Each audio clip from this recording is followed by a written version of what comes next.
오늘은 사랑이 아니라 믿음이다. 사랑이 아니라 믿음이다 라는 제목으로 하나님 말씀을 증거하겠습니다. 오늘은 조금 여러분 오해가 있을 수도 있는데 잘 들으시기를 바랍니다. 약간 설교가 길 수도 있고요. 그러나 좀 제가 꼭 필요하다라고 제가 기도 중에 또 하나님께서 이렇게 음성을 주시기도 했습니다. 그래서 좀 조금은 집중 있게 들으시면 정말 좋을 것 같습니다. 오늘 이야기는 아마 교회를 좀 다녀보셨던 분들은 아마 다 아는 이야기일 것 같습니다. 이방인 로마 백부장이 특별히 자신이 아끼는 종이 중풍병에 걸렸습니다. 그래서 그것 때문에 예수님께 찾아왔어요. 그래서 내 하인이 중풍병에 걸렸는데 예수님 좀 고쳐주십시오. 마태복음 8장 5절 6절에 보니까 그렇게 와서 이야기합니다. 가버나움에 들어가서 예수님의 고향입니다. 한 백부장이 나왔다. 그리고 예수님께 고쳐달라고 이야기를 합니다. 그때요 예수님은요 흔쾌히 주저하지 않고 고쳐주겠다 이렇게 말씀을 하십니다. 이르시되 내가 가서 고쳐주리라. 이건요 지극히 우리가 익숙하게 알고 있는 예수님의 모습입니다. 그런데요 어떤 사람은 이 모습을 가지고 전혀 다르게 해석하는 사람이 있었습니다. 이 이야기가 한 백부장이 자신의 하인을 고쳐달라는 이야기 정도의 수준이 아니라 이 백부장과 하인의 관계가 있는데 동성애적인 관계라는 거예요. 그런데 예수님은 그거를 알면서도 오히려 전혀 개의치 않고 그 백부장의 동성애인 하인이라고 나오는데 그를 고쳐주시고 또 그를 우리 칭찬한 내용이 이 말씀이다 라고 주장하는 한 미국의 화면을 좀 띄워주십시오. 화면이 안 나오네요.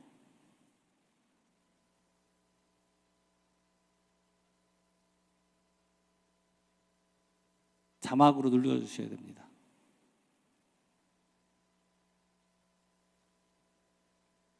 제 화면이요. 안 나옵니까? 네. 나왔던 것 같은데. 지금 나옵니까? 안 나와요? 네, 왜 안 나올까요? 잠시만요. 네, 이게 좀 가끔 이럴 때가 있어요. 네, 미국에서 그렇게 이야기를 했습니다. 그 동성애, 백부장과 하인은 동성애고 예수님께서 그들을 인정하시고 고쳐주신 이야기다라고 한 이게 책입니다. 책이기도 알고 이제 설교 지배한 내용입니다. 근데 우리가 미국에 있는 모든 목사님의 설교를 다 들을 수 없잖아요. 근데 어떠한 우리 기독교 언론에서 이 글을 가지고 기사가 났어요. 그래서 그 기사에 쓴 그 분이 이렇게 주장을 한 겁니다. 예수님이 동성애 커플을 인정한 것이다. 그래서 이게 그 기사에 나왔고 이게 근데 기독교 언론인데 참 이게 기독교 언론이라고 말하기 좀 민망한데 아무튼 이것 때문에 굉장히 갑론을박이 한 2015년인가 그때쯤에 있었습니다. 여기 보면 마태복음 8장 6절에 나오는 이 하인이 이 해석의 핵심 논쟁이에요. 첫 번째는요 일반적인 하인이라면 그 당시에는 이제 미국이 아니죠 로마라고 하는 거대 제국 아닙니까? 로마 제국의 백부장이라고 하면 웬만한 권력가보다 높은 사람입니다. 근데 그 당시에 일반 또 이 식민지 상에서라면요. 근데 이런 로마 백부장이 하찮은 하인을 위해서 직접 예수님께 와서 부탁할 리가 없다는 겁니다. 그러니까 특별한 관계가 있다는 것이죠. 그 다음에 두 번째는요. 그 하인을 뜻하는 그 헬라어 말이 파이스라고 하는 단어인데요. 그 뜻을 보면요. 종이라는 뜻이 있고 하인, 종, 그다음에 소년이라는 뜻이 있고 아들이라는 뜻이 있습니다. 그래서 제가 찾아봤더니 이 종으로 사용된 의미는 15번 정도 성경에 있고요. 소년이라고 사용된 의미는 한 8번 정도가 있고요. 아들이라고 사용한 정도가 1번 정도가 있었습니다. 근데 이거 말고 또 다른 의미가 있다는 겁니다. 다른 그리스 문어를 살펴봤더니 여기에 이 파이스라고 하는 단어에 동성애인을 표현하는 그런 의미가 있더라라는 것입니다. 그래서 이 파이스라는 단어가 동성 애인을 가리키는 말일 수 있다. 이제 그렇게 해석을 한 것입니다. 그래서 그 동성애인으로 지금 고쳐달라고 온 것이다 라는 것이죠. 사실 여러분은 다 아시는 분은 아실지 모르겠습니다만 고대 그리스에서 이 동성애는요 흔한 것이었습니다. 아니요, 최고의 사랑으로까지 취급했다라고 이야기를 합니다. 물론 오늘날 우리가 얘기하는 동성애랑은 조금 달라요. 그 당시에 이 그리스 안에서 이루어진 이 동성애는요 제자와 스승 간에 이루어지는 되게 고귀한 사랑으로 표현을 합니다. 왜냐하면 이 제자도 성인 제자가 아니고요 12세에서 한 17세 정도가 되는 청소년 정도예요. 약간 몸은 아들, 어린 여자와 같은 비슷한 신체를 갖고 있는 그 청소년에 한해서 그 스승이 자기의 모든 지혜와 지식을 전수하고 그 대신에 사랑을 베푸는 겁니다. 그래서 그 제자는 몸으로 스승을 즐겁게 해주는, 이것을 굉장히 귀한 그런 사랑으로 그리스 사람들이 생각을 했다고 합니다. 그리고 특별히 이 스승의 사랑을 받은 사람은 스승의 모든 지혜를 전수받은 것처럼 크게 기뻐했다라는 그런 이야기가 전해져 옵니다. 그러니까 이게 얼마나 그 당시 그리스가 타락했는지를 보여주는 내용입니다. 이전에 제가 말씀드렸지만 그리스 로마 신화를 보면요 정말 오늘날 봐도 참 부끄러울 정도의 많은 성적인 문란함이 나타나고 있습니다. 근데 재밌는 건요 18세가 되면 안 되는 거예요. 그래서 오히려 18세 이상이 넘은 성인들끼리의 동성애는요 굉장히 뭐라 그럴까요, 되게 수치스럽고 있을 수 없는 걸로 인식했던 겁니다. 오직 어린 그 17세 이하의 대상으로만 그렇게 이야기를 했다고 합니다. 근데 오늘 잘 성경을 보면요 이 그리스 문화에서 사용되는 이 파이스가 이 동성애로 의미를 사용하는 경우는요 소년이라는 의미를 가지고 있을 때 그렇게 사용됐다는 것입니다. 근데 오늘 본문에 보면 이 백부장이 고쳐달라고 하는 하인은 소년입니까? 아니에요. 바로 중풍병에 걸린 늙은이입니다. 마태복음 8장 6절에 보니까 이르되 주여 내 하인이 중풍병으로 집에 누워 몹시 괴로워하나이다 이렇게 말씀을 합니다. 그러니까 이건요 절대 10대 소년이 아니에요.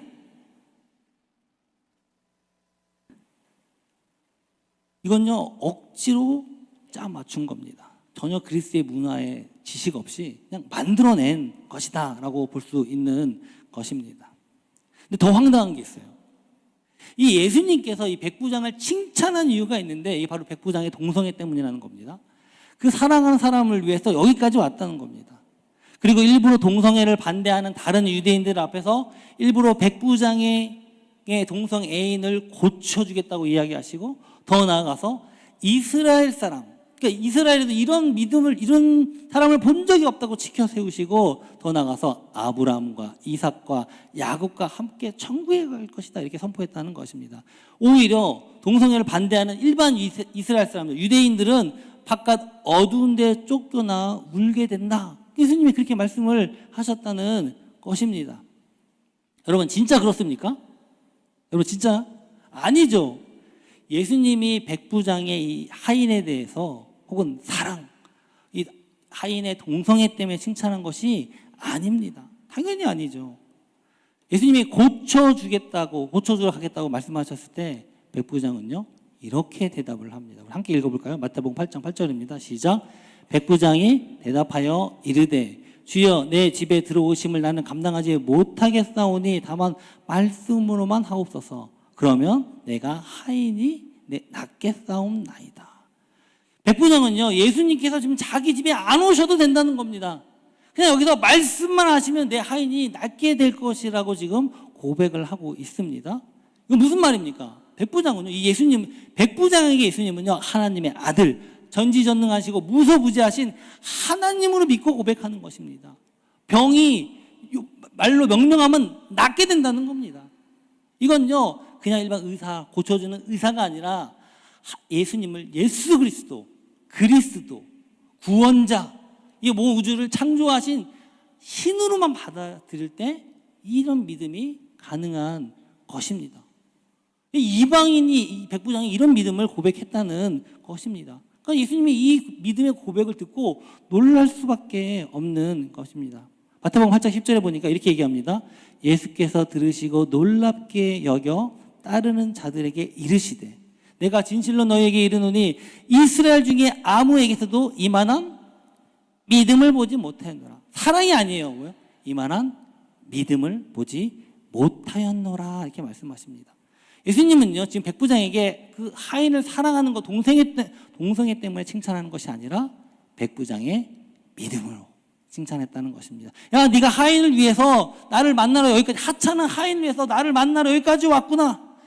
그 사람 참 대단하다. 이렇게 말씀하신 게 아니라는 거예요.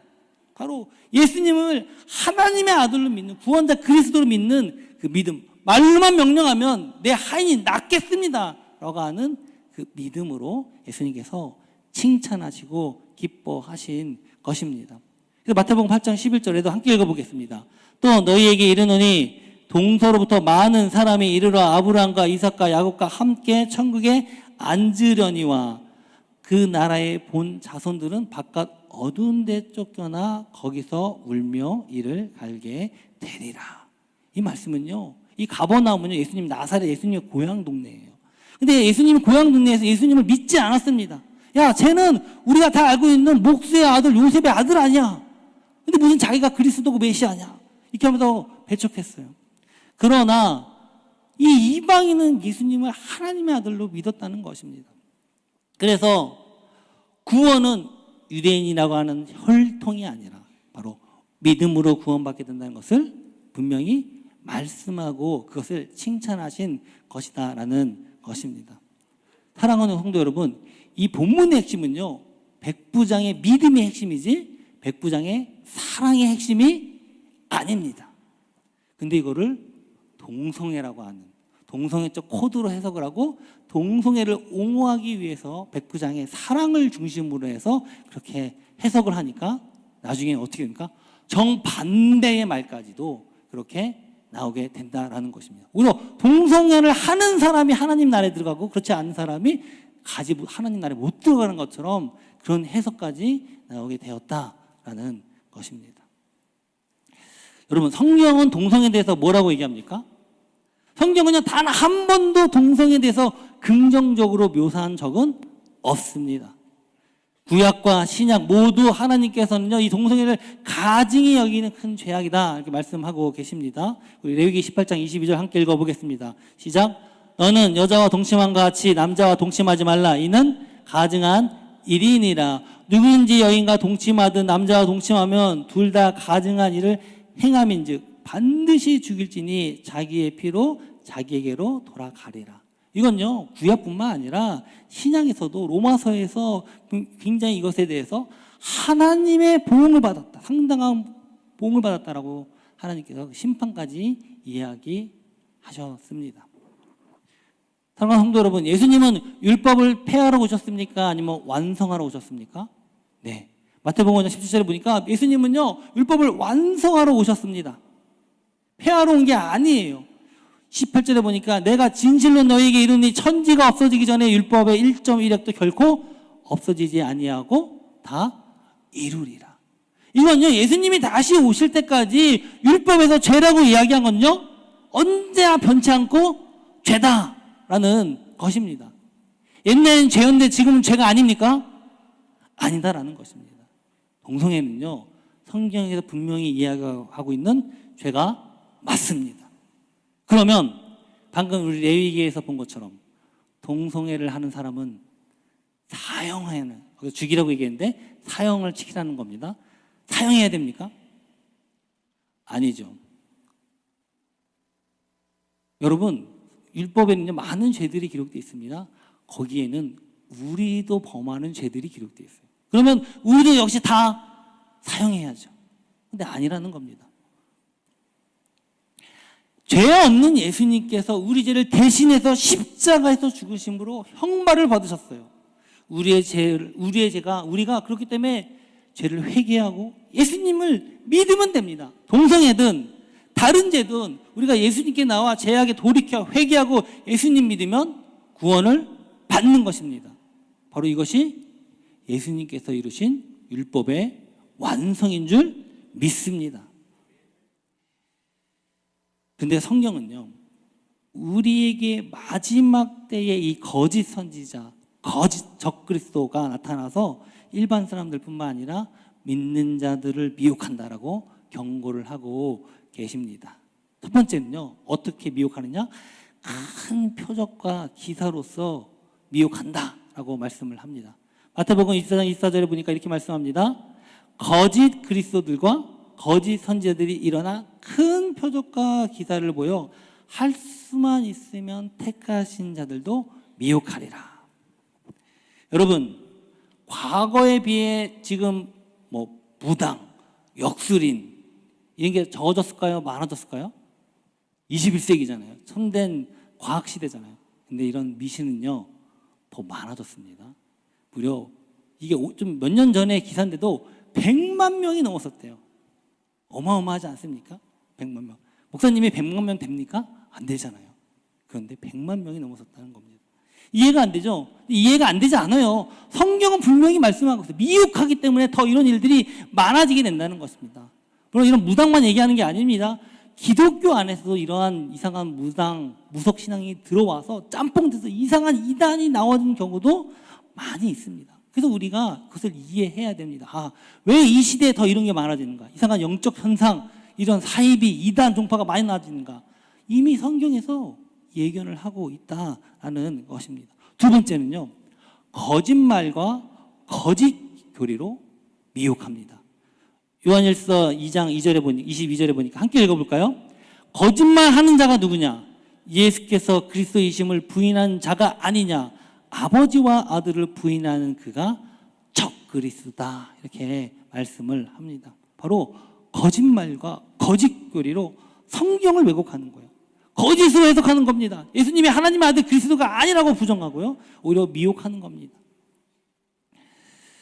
성경의 역사성을요, 예수님의 신성, 역사성, 예수님의 동정녀, 탄생, 부활, 재림 부정해요. 세상 사람들이 당연히 안 믿죠. 근데요, 신학을 하는 사람들이 이것을 부정하는 사람들이 있어요. 그걸 자유주의 신학이다 이야기를 합니다. 그런가 하면요, 신은 죽었대요. 전지전능한 초월적인 신은 죽었다라고 얘기하는 신학이 있어요. 그냥 안 믿는 사람이 아니라 믿는다고 얘기하는데 신학자예요. 그걸 사신신학이라고 이야기합니다. 그런가 하면 이 기독교를 말살한 공산주의를 오히려 주장하면서 사회구원을 외치는 민중신학이라는 것도 있고요. 또 방금 제가 이야기한 이 성경을 자기 마음대로 짜집게 해서 분명히 성경은 동성애가 죄다라고 얘기하는데 아니다! 오히려 동성애는 성경에다 찬성하고 있다. 이렇게 보는 신학, 큐어 신학이라고 합니다. 바로 이러한 이상한 미혹하는 신학들도 너무나 많이 생기고 있다는 것입니다. 근데 이거 다 예수님께서 말씀하신 것, 이것들로 믿는 자들을 미혹하게 될 것이다 라고 말씀하고 있다는 것입니다. 근데 이게요, 기독교의 전통 진리에서 벗어난 신학들은요, 기독교뿐만 아니에요. 문제는 우리의 사회, 이 전통적인 가치를 가지고 있는 이 사고, 우리 사회까지도 뒤에 흔들고 있다. 그리고 그뿐만 아니라 강요하고 있다는 것입니다. 이 프랑스 파리 올림픽 여러분 보셨습니까? 저는 안 봤어요. 안 봤는데 참 안 본 게 다행이에요. 제가 안 봐서 좀 다행인 줄 저는 다행이라고 생각합니다. 막 뉴스나 유튜브에 계속 나오잖아요. 아니, 모든 전 세계 사람들이 축제라고 이야기하는 그곳에서 예수 그리스도와 성경과 기독교를 왜곡하는 것도 모자라서 멸시하는, 조롱하고 있는 그런 퍼포먼스가 있을 수 있다는 것이 여러분 이해가 되십니까? 예수님과 12제자, 이 최후의 만찬의 모습을 어떻게 동성애자와 여장남자, 드래퀸이라고 얘기합니다. 트랜스젠더로 묘사를 해놨어요. 그리고 해명한다는 게 이제 비판들이 생기니까 해명한다는 게 관용정신을 기념한 거래요. 종교적 의도도 없었다라고 이야기를 합니다. 이 관용정신이래요. 관용정신. 즉 기독교에서 이런 동성애, 트랜스젠더, 드래퀸, 여장남자, LGBTQ 이런 것들을 인정하고 받아들이는 것이 지금 관용이다. 지금 이렇게 이야기를 하고 있는 것입니다. 여러분, 이게 관용입니까? 이 올림픽이라고 하는 커다란 국제 행사를 통해서 이거 굉장히 소수잖아요. 근데 이것을 강제적으로 맞다고 주장하고요. 우리 기독교를 조롱하고 차별하는, 저는 되게 심각한 폭력이라고 이야기를, 저는 그렇게 생각을 합니다. 여러분, 동성애 LGBTQ 인정하지 않는 건 기독교만 인정하지 않는 것이 아닙니다. 이슬람교는요, 동성애하면 처형이에요. 법적으로 처형이에요. 우리나라에서 동성애자 합법입니까? 불법입니까? 우리나라는 불법 아닙니다. 동성애했다고 잡아가지 않아요. 벌금도 안 냅니다. 아무런 사회생활 하는데 그 법적으로 지장이 없습니다. 그런데요, 이슬람은요, 처형당하고 거의 법적으로 제재를 받습니다. 그런데 이슬람에 대해서는 한마디도 못해요. 왜 그런지 아십니까? 만약에 지금 프랑스 파리에서 이슬람 무함마드 가지고 저렇게 예수님처럼 저렇게 막 동성애로 이렇게 얘기하잖아요. 거기 당장 테러 날걸요. 거기 막 폭동이 일어나고요. 프랑스의 개신교 되게 잠잠하더라고요. 가톨릭 주교가 한마디 했다고 이야기를 하는데, 여러분, 이건요, 관용이 아니라 기독교를 지금 조롱하는 겁니다. 동성애는요, 아까 얘기했지만 대부분의 기독교 국가들이 지금 유럽이나 미국이나 동성애가 아니죠. 동성 결혼이 다 합법화가 됐어요. 우리나라도 동성애 한다고 한 번도 뭐 불법적이지 않습니다. 기독교에서 동성애가 죄니까 동성애자들 감옥 보내야 한다 이렇게 주장하는 사람이 있습니까? 없다는 것입니다. 단, 이건요, 선택이에요. 기호라는 겁니다. 그렇기 때문에 개인적으로 동성애를 좋아한다, 싫어한다 표현할 수 있어요. 나의 선택이니까요. 나는 동성애를 인정한다, 싫어한다 표현하는 것은 인간의 개인의 표현의 자유이고 더 나아가서 신앙의 자유입니다. 우리가 이것을 인종차별하고 구분을 못하는 경우가 종종 있더라고요. 여러분, 인종차별, 차별의 기본 개념은 무엇인지 아십니까? 선택할 수 없는 걸 가지고 차별하기 때문에 나쁘다고 얘기하는 겁니다. 성별, 내가 선택할 수 있습니까? 없잖아요. 태어날 때부터 남자, 여자로 태어납니다. 그러니까 이것으로 차별당하는 건 불평등하다는 거예요. 인종, 흑인으로 태어난 거, 그 다음에 또 백인으로 태어난 거, 우리 아시아인으로 태어난 거, 이건 내가 할 수 있는 게 아니잖아요. 이것 때문에 차별하는 것은 나쁘다고 얘기하는 거예요. 근데요, 내가 선택할 수 있는 것이 아니기 때문에 그렇습니다. 그렇기 때문에 이것에 대한 좋고 싫음을 나쁘고 차별하는 건 혐오라는 겁니다. 그래서 저도요, 차별금지법이 이런 취지에서라면 저는 100% 찬성합니다. 근데 이해가 안 되는 건요, 이 성소수자에 대한 차별금지법이에요. 예를 들면 동성애는 어디까지나 자기가 선택할 수 있는 겁니다. 그러니까 기호라는 겁니다. 좋아할 수도 있고 싫어할 수도 있는 개인의 선택이라는 겁니다. 그렇다면 나는 이것이 싫어라고 얘기하는 것이 차별에 해당합니까? 아니죠. 어디까지나 개인의 선택이다라는 것입니다. 예를 들면 나는 담배가 싫어. 교회에서도 우리가 담배 피는 것은 나쁘다고 얘기합니다. 그러면 내가 흡연자가 차별했으니까 제가 처벌받는다는 것이 말이 됩니까? 안 되잖아요. 아니, 왜 흡연은 차별금지법에 포함이 안 돼 있습니까? 똑같은 기호인데. 여러분, 이 중에는 담배 피우는 사람 없는 줄 믿습니다. 근데 요즘 정말 제가 우리 아파트 단지에서 가끔 밑에서 담배 냄새가 올라오면요, 막 화가 날 때가 있어요. 우리 애들도 많은데. 그러니까 밖에서 못 피니까 뭐 베란다에서 피거나 아니면 그 실외기 거기서 피는데 올라와요. 그러면 또 막 이제 뭐 항의가 들어오고 막 그럽니다. 근데 제가 이제 굉장히 담배 냄새에 예민했는데 생각해보면 참 흡연자들 불쌍하다. 자기 집에서도 못 피해, 자기 집에서도. 그 아파트 단지 내에서도 못 피워. 저기 밖으로 나가야 돼요, 저거. 놀이터도 못 피워요, 요즘은. 공원에도 못 피고. 엄청난 차별받고 있지 않습니까? 근데 이것이 누가 나쁘다고 얘기합니까? 불법이라고 얘기합니까? 아니잖아요. 그죠? 스스로 선택한 거예요. 스스로 그것을 불편하면서 감수하는 겁니다. 그건요, 본인의 선택에 의해서 기호기 때문에 좋다, 나쁘다 얘기할 수 있는 겁니다. 그건 차별이라고 나쁘다는 것이 아니라는 것입니다. 근데 웃긴 건요, 동성애는 자신들이 선택하면서 나쁘다고 얘기하면 안 된대요. 차별이기 때문에. 이게 논리적으로 앞뒤가 안 맞죠. 그래서 또 어떤 사람은 뭐라고 주장합니까? 야, 동성애는 내가 선택하는 게 아니고 유전적으로 결정되는 거야. 태어날 때부터 결정되는 거야 라고 주장하는 사람들이 있었습니다. 그러나 여러분 이거 잘 아셔야 됩니다. 과학적인 연구에 의하면 동성애 유전자, 게이 유전자는요 존재하지 않다라고 지금까지 의사와 그다음에 과학 연구에서 나타난 거예요. 이것이 없다는 게 지금까지의 팩트입니다. 동성애가 개인의 기호라면 얼마든지 선택할 수 있고 이것에 대해서는 좋다 나쁘다고 얘기할 수 있는 것이 당연한 거예요. 개인의 자유니까요. 물론 듣는 사람은 기분 나쁠 수 있겠죠. 근데 더 웃긴 건 뭔지 아십니까? 성은 선택할 수 있다고 말해요. 성. 남자, 여자.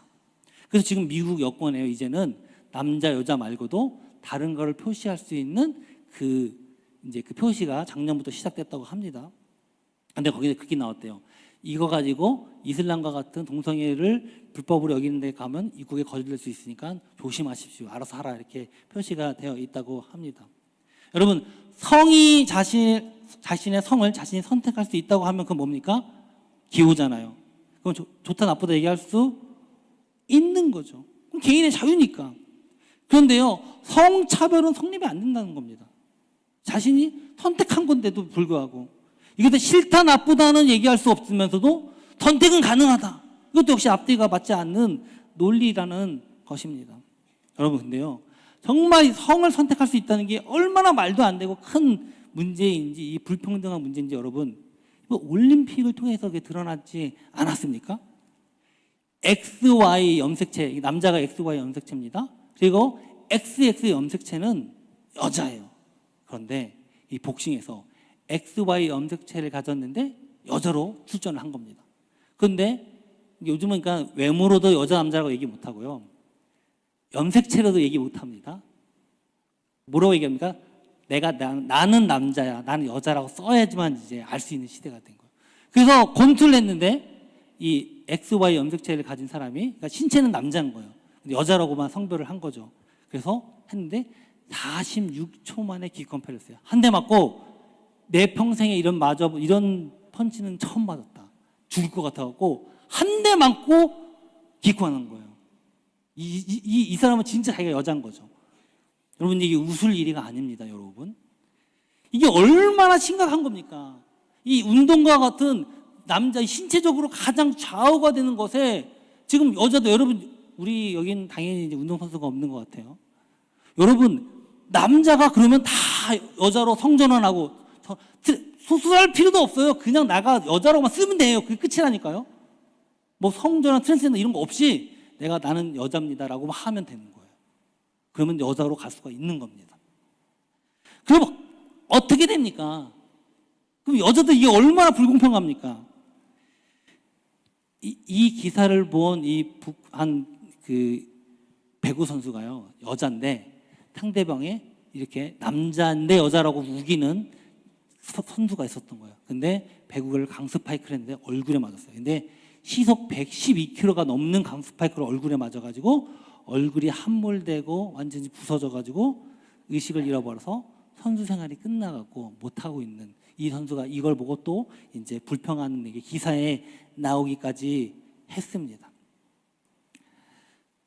여러분, 이건요 진짜 심각한 말도 안 되는 불평등이에요. 근데 이게 맞다는 겁니다. 제가 한번 이야기한 적 있죠. 오늘날 가장 많은 사람들이 유명한 그 슈퍼리치, 그 바로 최고 부자는 테슬라의 일론 머스크입니다. 돈만 얘기 아니고 그 사람들이 모든 주목을 다 받습니다. 근데 일반적으로 이 미국의 빅테크 CEO 하면요, 이제 대부분 이 좌성향, 이런 LGBTQ, 이런 젠더 이런 걸 다 지지하는 사람들이에요. 진보 좌파에 속하는 사람들이 대부분입니다. 그런데 이 사람도 예전엔 그랬어요. 그런데 어느 날 갑자기 이런 LGBTQ, 그다음에 진보적인 성향을 다 버렸어요. 보수적으로 돌아왔어요. 왜 그런지 아십니까? 어느 날 이 사람의 아들이 중고등학생인데 남자인데 여자가 돼서 자기 앞에 턱 하고 나타난 거예요. 근데 웃긴 건요, 이 아버지인데 부모인데 전혀 몰랐어요. 왠지 아십니까? 이 샌프란시스코가 이제 미국에 여러 가지 그런 빅테크들이 몰려 있는데 거기는요 완전 좌편향돼 있거든요. 극좌중입니다. 그런데 거기는요 미성년자도 성전환 수술하는데 부모의 사인이나 동의가 필요 없이 가능해요. 이것이 인권이라는 거예요. 이것이 자유라는 거예요. 그래서 어느 날 아들이 아빠하고 나타났는데 여자로 나타난 거예요. 그러니까 이 일론 머스크가 얼마나 충격을 받습니까?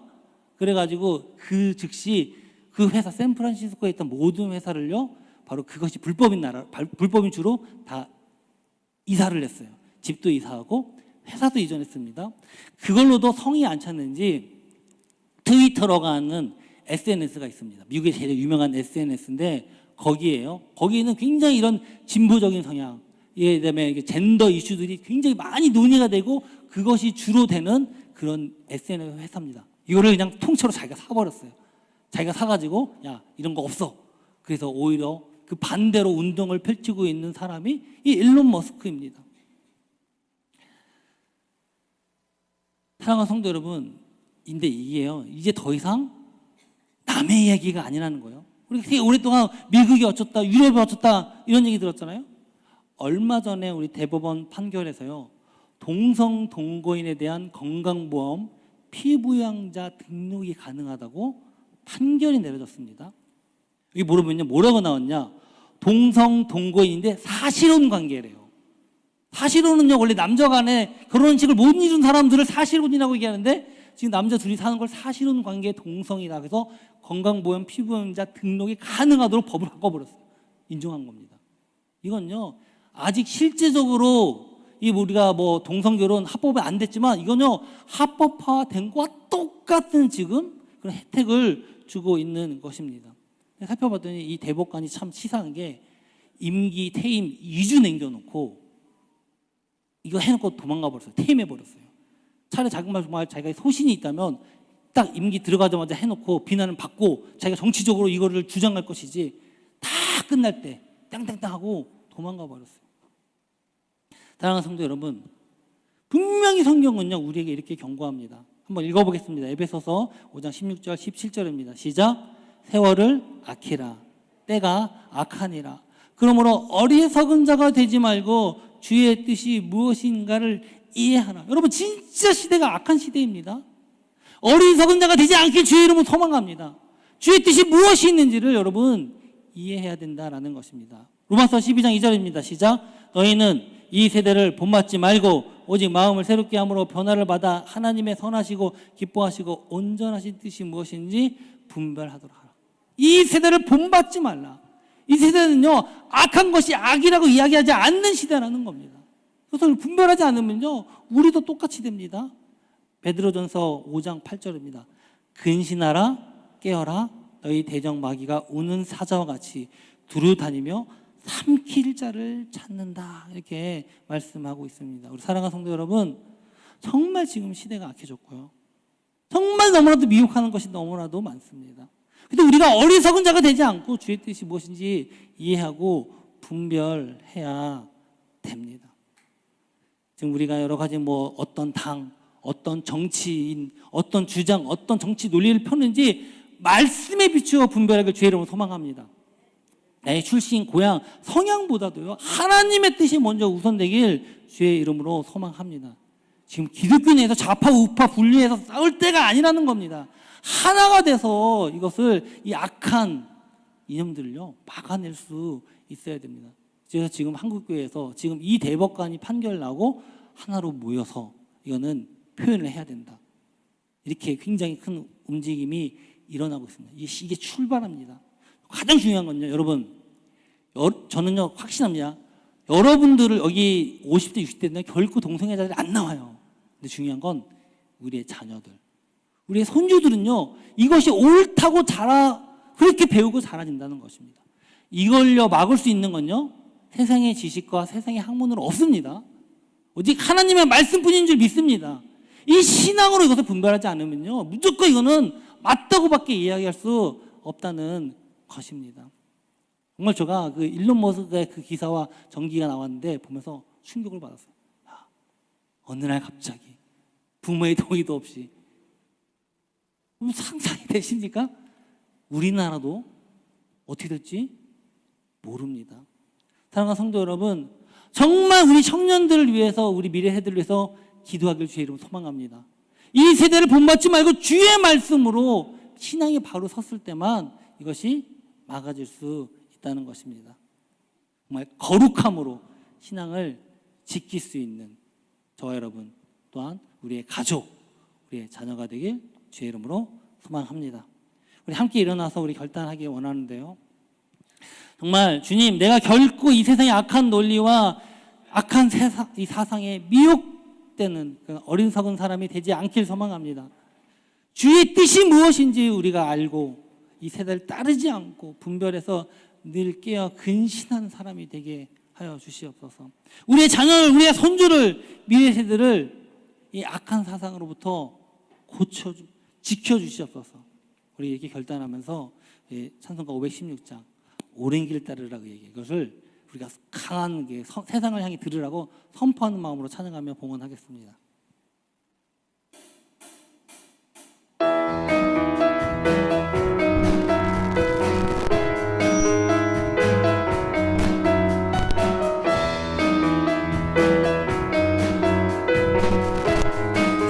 옳은 길 따르라, 옳은 길 따르라. 의의 길을, 세계 만민의 의의 길, 이 길 따라서 살기를 온 세계에 전하세.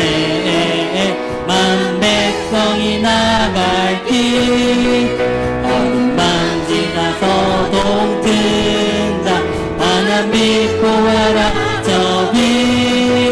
주 예수의 나라 이 땅에 고독겠네 오겠네. 주 예수 따르라 승리의 주. 세계 만민이 돌아가 길과 진리요 참 생명. 내 창검을 부수고 다 따르라 화평아.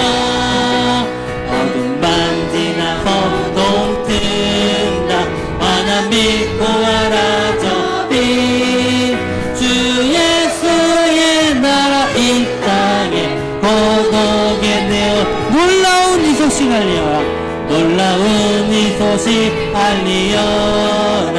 세계 만민을 구하려 내 주 예수를 보내신 참사랑 하나님. 만 백성이 따르길, 어둠만 지나서 동튼다. 환한 빛 보아라 저 빛. 주 예수의 나라 이 땅에 고독. 어둠만 지나서 동튼다. 어둠만 지나서 동튼다. 환한 빛 보아라 저 빛. 주 예수의 나라 이 땅에 고독겠네.